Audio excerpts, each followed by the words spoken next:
Hey everybody, welcome back to Just Taco Gabe. I'm here, my sidekick is here, and so is our guest. Let's get started. Who do we have on today's show? Today we have award-winning director, actress Camille Calvin. Wow, I can't wait to hear all about her projects.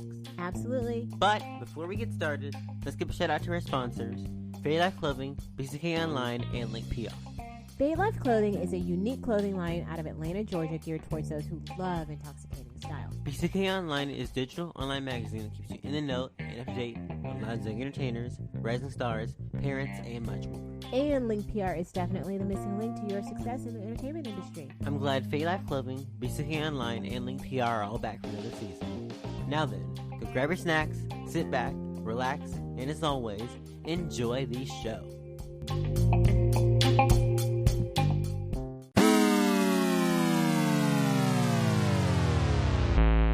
Camille, welcome to the show. We're glad you could join us for an episode of Just Taco Gabe.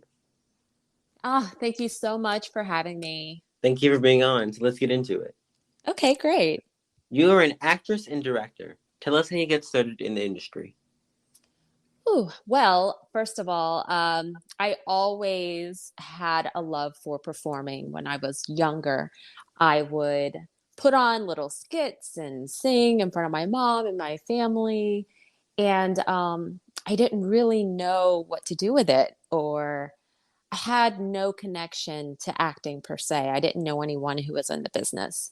And it wasn't until much later in my life that I met a friend of mine who was in an acting class, and he was telling me all about it. And he was kind of explaining to me some of the techniques and exercises that the instructor would take them through.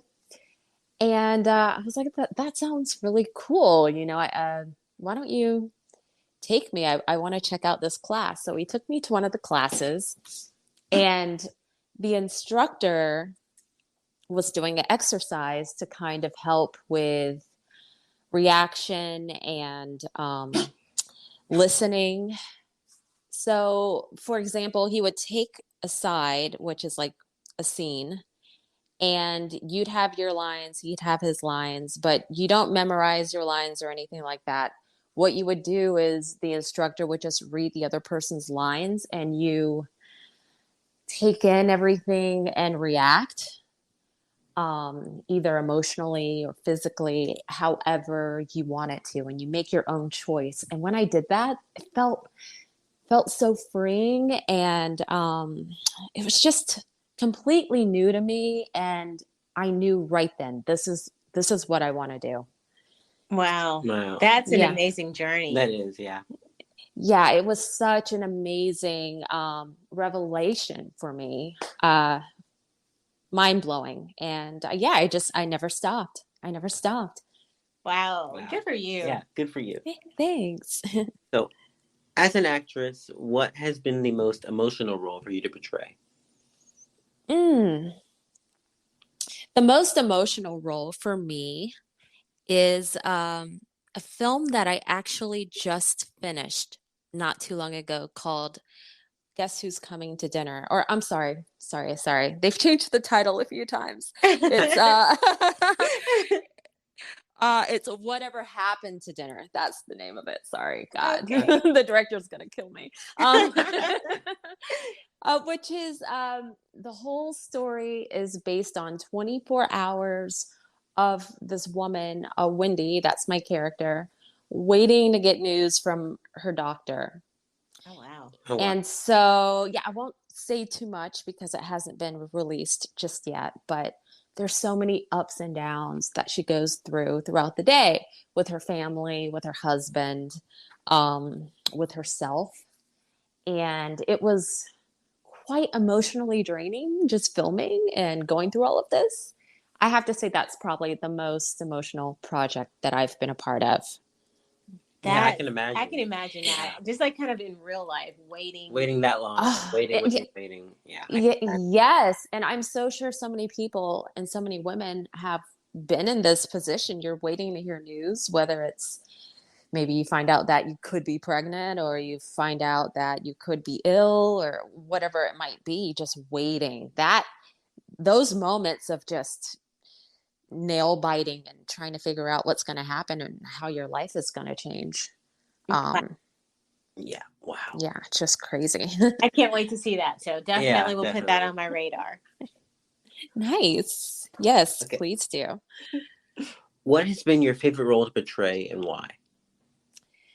My favorite role would probably have to be Desire Lines. I play Honey Zeal, which is, well, first of all, she's a sex worker. So she's super liberal in her thought process, and she's super just fly by the seat type of woman who says whatever pops in her mind. And there's a scene where there's a street haggler haggling me, which is also actually played by the director, Patrick Connolly. And so he's we doing have double duty there. Double duty. Yeah, he's getting double duty. We have a fun little moment going back and forth, and it's a really funny scene. And for me, that was that was one of the most fun scenes I got to have in the film. And it's just a testament to her character and the type of person that she is. She just snaps back right away. She doesn't care. She just says whatever she wants, which is like, we That's all want to freeing. do that. Yeah. Absolutely. Yeah, it's freeing. Yeah, exactly. It's freeing. And yeah, that was a lot of fun. A lot of fun. So if you could write the perfect role for yourself, what would that be and why? Oh, if I could write the perfect role, I think it would have to be a biopic. Ooh, Yeah. that would be interesting. Yeah. There's so many strong, powerful women that I admire. And I love watching true stories. And so I think that I'm pretty good at doing impersonations or kind of just taking in someone's energy and sitting with it for a while and putting on kind of putting their skin on. And that's something I'd like to try. That's something I'd like to get into. That sounds like challenging. Yeah, That also sounds definitely challenging to kind of free yourself like that. Yeah. Yeah, I think there's something enticing about the idea of taking the time to really get it all right. And that's what I like about it, to be able to maybe spend some time with a person and take in the things that they eat, how they move, how they walk, the way they think about things. All of that seems like it's kind of like, I guess, a method approach, but it's all so interesting to me. Right. Yeah, I'd love to do that.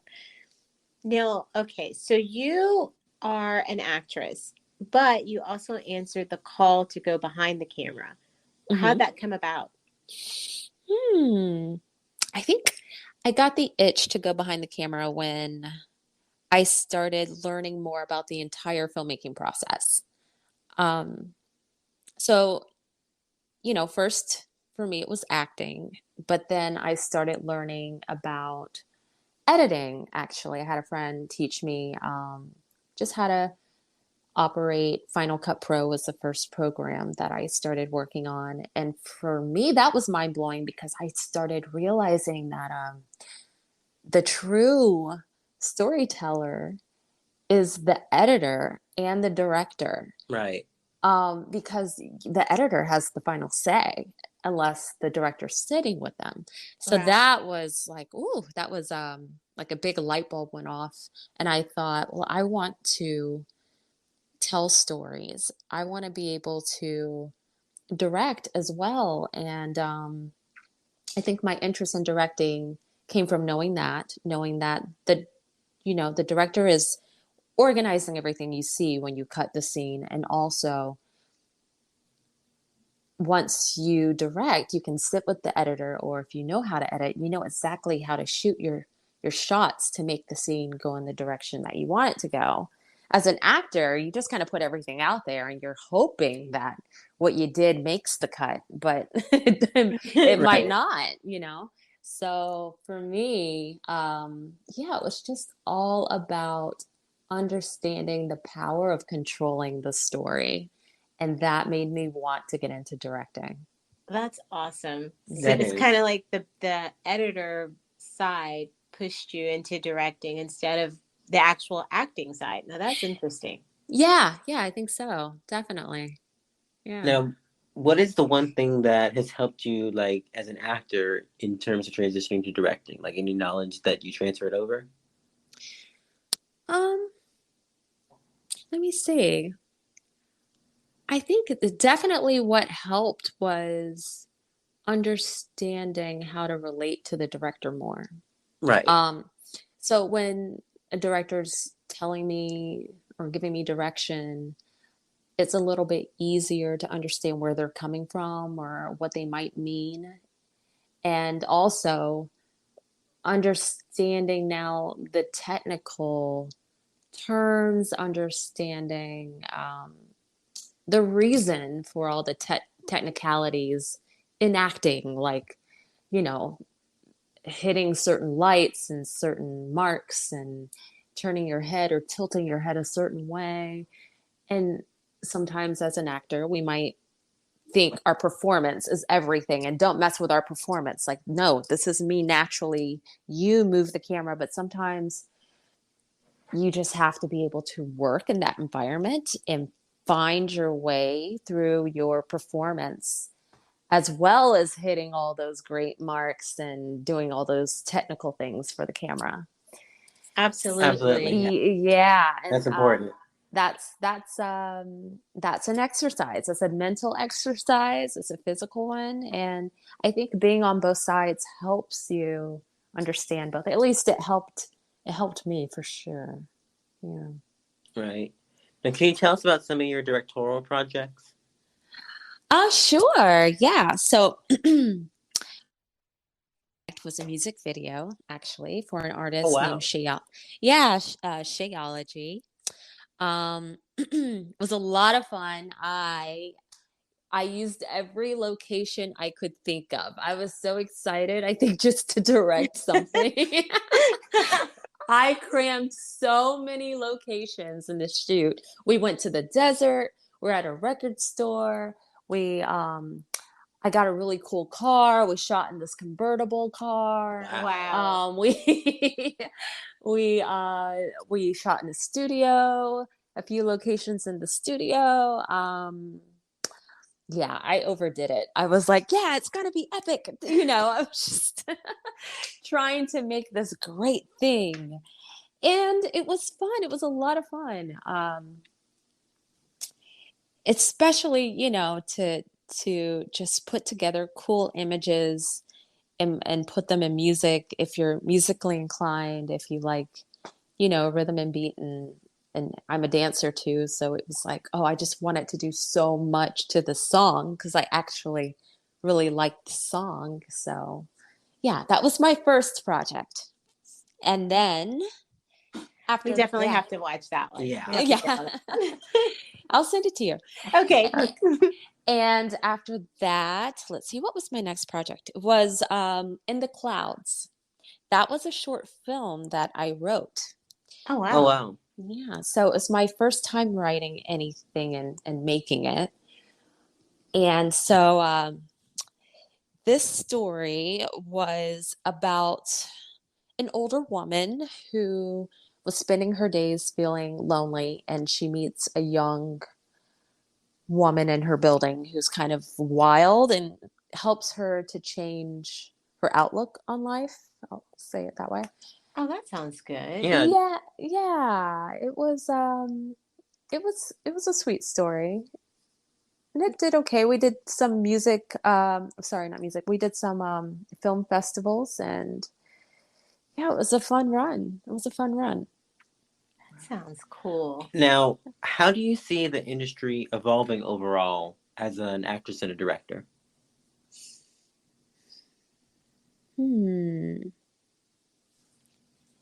How do I see it evolving? Wow. I think that I would like to see, I think for me, I would like to be able to communicate well with actors on set and just be able to build healthy relationships on set and have an environment that everyone feels comfortable and open to just be themselves, without Yeah, right. without a lot of the, the horrible things that have been happening recently on set. And I feel like things are coming around. There's so many people of color making great things, and so many women directing and producing now. It's incredible, but I just hope that it stays this way, and it just keeps opening up and becomes more and more for everyone to be able to feel inclusive no matter what department they're in. And I hope that I can lend a hand in having an environment like that on my sets. That's going to be, Right. You will, and that's going to be amazing. It is, yeah. It's a good thing to work towards. Yeah, I hope so. Now, who would your dream cast include to direct? That's a tough one. Let's see here. Because there's so many incredible actors I could name. But I feel like I've seen so many independent films lately with actors that you wouldn't necessarily have heard of. Right. I'm like, oh my God, there's so many actors who are out there working, but they don't necessarily have a name. So I think I would want to have this amazing cast of actors that you're like, oh my God, who is that? Why haven't I seen them before? Who's that?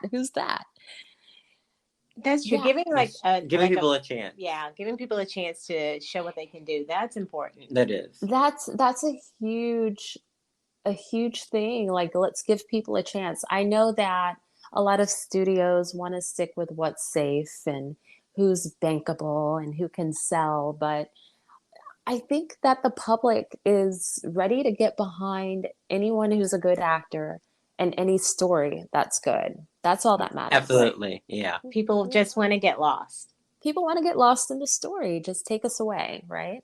Right. Exactly.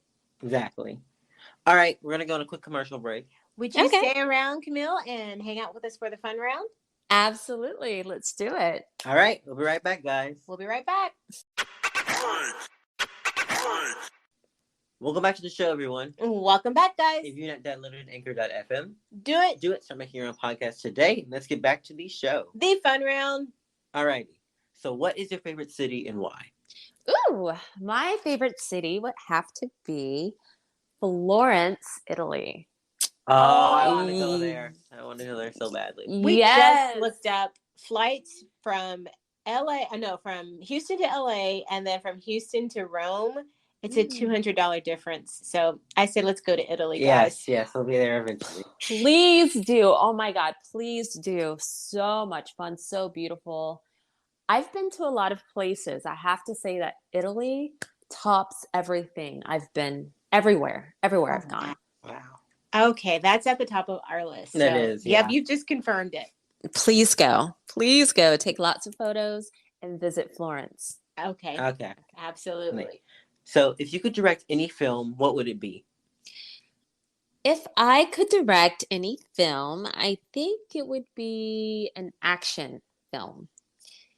And I think I'm choosing action because it seems so challenging. Like there's so many different shots and having to understand the fight choreography and the movement of the camera and all of that.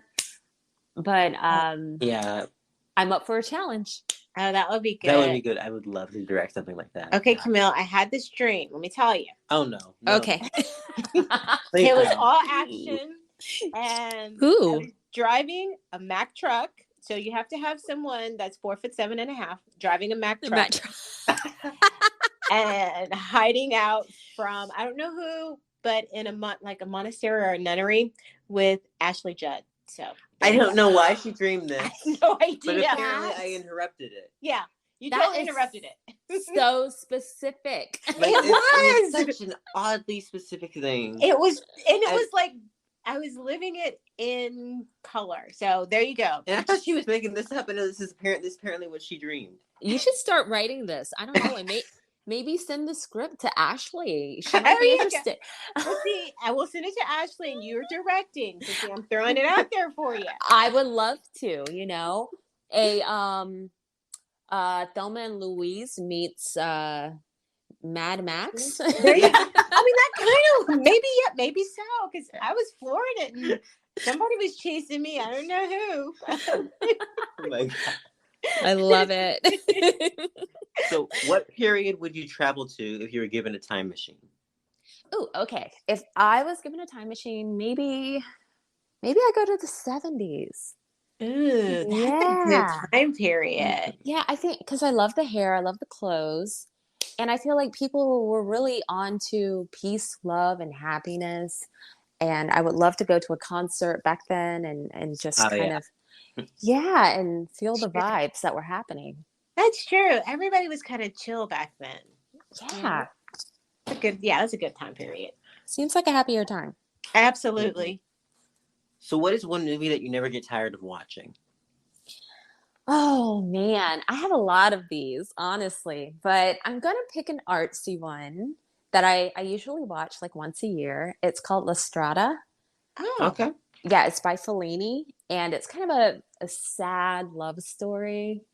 The main actress in the film was actually Fellini's wife. Oh, wow. And I hear like they had a really rough marriage, and he sticks her, and she's an actress, and he sticks her in this role as this kind of woman who's a little mentally slow, and she's kind of being badgered by this man that she's in love with, like mentally badgered, not physically. But it's such a sweet, sad love story. Oh, wow. Always watch it. You should check it out. Okay, we'll have to put that on the watch list for sure. What's the one song that can get stuck in your head on repeat? I was just singing it. I think it would have to be that latest Beyonce song. You won't take my soul. You won't break my soul. You won't break my soul. Yeah. Oh, yes. Oh. I mean, it isn't the radio plays it all the time too. That's true. It's like when the radio is playing it all the time, and then it gets stuck in your head, and you find I'm down with that one. Yes, and then you hear someone on the street singing it, and you're like, no. Yeah. Exactly. You're like, that's my song. She wrote it. I can only sing it. Yes. Okay. What is the one food that you could never bring yourself to eat? Escargot. Oh, yeah. We're down with that one. Yeah. I think Charlie just said he was down with that too before we even said it. Oh, yeah, you heard. The dog. Was that a sneeze? That was his sneeze. Yes, that was cute. his sneeze. I'm telling you, he is going to find you because he has been glued to the mic ever since you started talking. He loves your voice. I can't wait to meet Charlie. Is Charlie? Yep, it's Charlie. Charlie. Yeah. So have you guys ever had escargot? See, we both can't eat fish. Yeah, we can't eat like anything out of the sea. We can't have but it. Like looking at it, it does not look appetizing. Yeah. No. And then, even though it's like a snail, you wouldn't, I guess, consider it seafood, but they do because it's a mollusk. And you're like, oh. Okay. Because I looked it up. I was like curious to say, okay, I will try it one day. And then I was like, guess I can't. Never mind. Well, I don't think you're going to be missing anything. No, I don't think so. I don't think so. I always get the picture in my head of Pretty Woman when she's eating escargot. Oh, no. And it flies across the room? Yeah, it flies across the room. That probably would have been me if I could eat it, but yeah. No. I can see that, yeah. What if she says slippery little suckers? Something like that. You could only take 5 things to a desert island. What would they be? Okay, might sound a little vain, but sunscreen. No, not vain. No, that's important. Hair conditioner. Yes, that's important. Also important. Okay. And then maybe a machete. Yeah, yeah. Definitely important. Also a pot to cook in. Okay.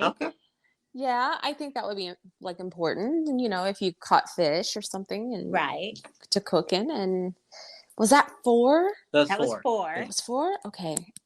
And a notepad with hopefully a pen will come with it. That way I can write. That way you can write. Yeah, Okay, you that's can a write. good one. That's a good one, yeah. Those are good Yeah. ones. So Yeah. if you could have any superpower, what would it be? I think that if I could have the ability to make anything appear, kind of like a genie, like Oh, yeah. just have anything appear at my will. That would be so useful. It would be useful, right? It would definitely be useful. Say you're hungry here, and then just make food appear. Could solve hunger and Yeah. That's true. Just help your friends out. Yeah. I think that's just a good some one. giant pizza. Here's a giant pizza. You can fund projects and Yeah, that's a good. Yeah, that's a good one. answer, We've yeah. never had that one. We That was haven't. unique. Oh, okay. Yeah. Okay, if you could win the lotto, or you won the lotto, what would you do with your prize money? Oh. I guess it would depend on how large the pot was, Right. but I would definitely, I think, build my dream home. Oh, that'd be nice. Yeah. Yeah, and I think that would mean designing it the way I want and just like having no limitations and maybe creating a huge closet that's just ridiculous. Yes. Oh, yeah. I think that's what I would do. That's a good one. Yeah. That is a good one, yeah. Now, if you could share a meal with any 3 individuals, living or dead, who would they be? Viola Davis. Oh yeah. Oh, yeah. Yeah, for sure. Maybe Josephine Baker. Okay. Oh, that'd be a good one. Yeah, got a lot of questions for her. And then I think my last one, definitely Oprah. Oh yeah. Okay. I Those have are good a answers. list for Oprah, so yeah, Oh, absolutely. I need to come with you to this dinner. Yeah. You You can come. aside for a minute. We'll both harass Oprah together. Just Absolutely. Oprah, look. She would be like, "Okay, I'm leaving. You're leaving.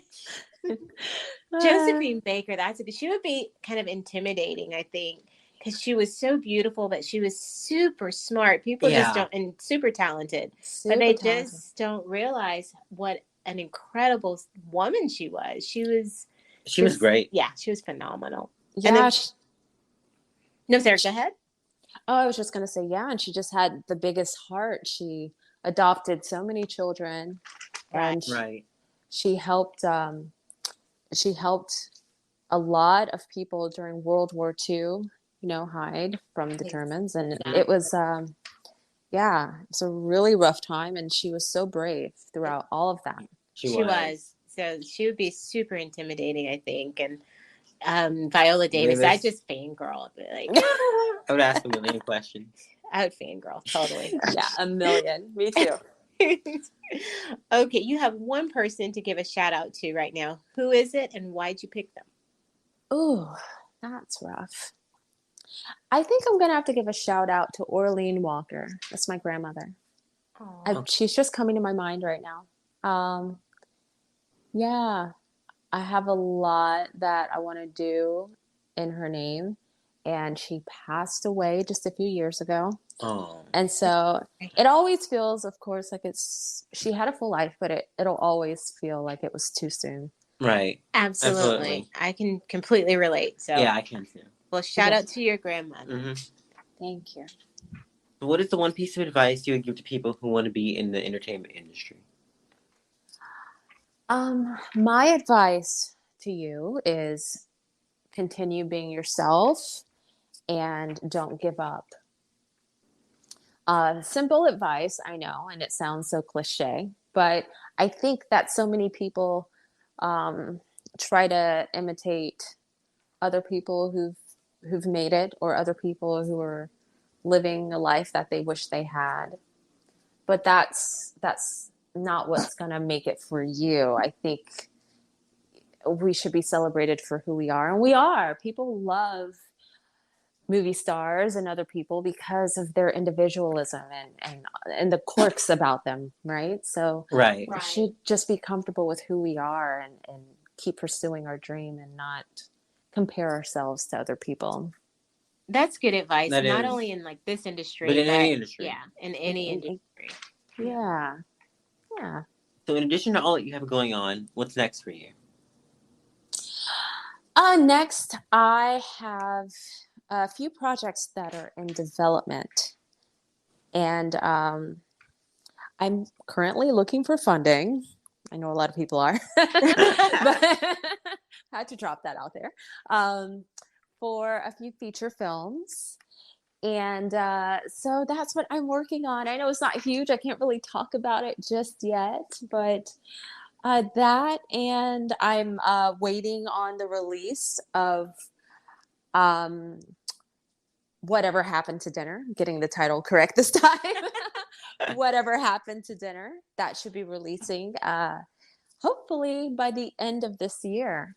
All right, well, we're definitely looking forward to that one. Absolutely. Thank you. Charlie just said he's looking forward to it too. And so we're all putting that on our watch list for the end of the year. End of the year.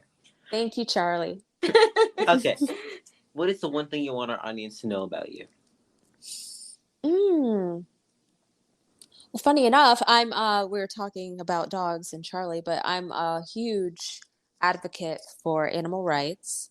Awesome. And yeah, and I'm currently looking for more ways to devote more time into that. Right. Maybe a foundation or something, some group that's making good moves that I can help work with and help kind of organize something towards, animal rights or the earth, keeping our earth clean. Right. Right. Something of that nature. Yeah. That sounds awesome. That does. And then my final question is, where can people find you on social media? You can find me on Instagram. My IG name is @Camille Calvin. Alrighty. Well, thank you so much for joining us today. Thank you so much, Camille. Thank you for having me, you guys. I hope you enjoy your Saturday. Have a wonderful day. We will. You too. It was so nice meeting you, Charlie. Oh my gosh, I wish you could see his ears. They like totally shot up. And he's looking at the mic again. So there you Poor go. Dog. So cute. Thanks for coming on today. Of course. Thanks for having me. You got to send me a picture of Charlie. We'll do. We will do. Okay. Thanks, Camille. Have a good one. Bye. You too. Bye-bye. Did you enjoy the show? I know we did. Make sure to check out Camille's social media and all of her projects. Thanks for tuning in. And as always, I'll see you guys next time. Peace out.